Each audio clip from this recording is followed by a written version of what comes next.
ভোর 5:45 তখন আমি আমাদের বাগানে ঢুকেছি। মানে আমাদের কলা বাগান আছে সাইডে, সেই সাইডে আমি কলা বাগান গাছের ওদিকে ঢুকতে গেছি। তো আমার কি মনে হলো, আমি ক্যামেরাটা অন করে মানে যে দেখছি আমাদের গাছপালা কেমন আছে না আছে, হঠাৎ করে আমার মানে সত্যি বলছি, আমার জীবনের অভিজ্ঞতা দিয়ে শেয়ার করছি, এরকমভাবে আমি কখনোই মানে ঘাবড়ে যাইনি। আর নিজের চোখে আমি ভূত দেখতে পেয়েছি, সেটা তোমাদেরকে শেয়ার করলাম। প্লিজ দেখে তোমরা দেখো একবার। হ্যাঁ, মানে আমার যা হচ্ছে আমি নিজে বলতে পারছি না, যে এখনও আমি আতঙ্কিত সারা দিক।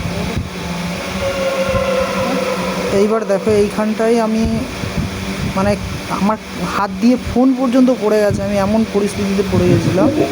হ্যাঁ, একটা বাচ্চা ভূত আমার, দেখুন ওই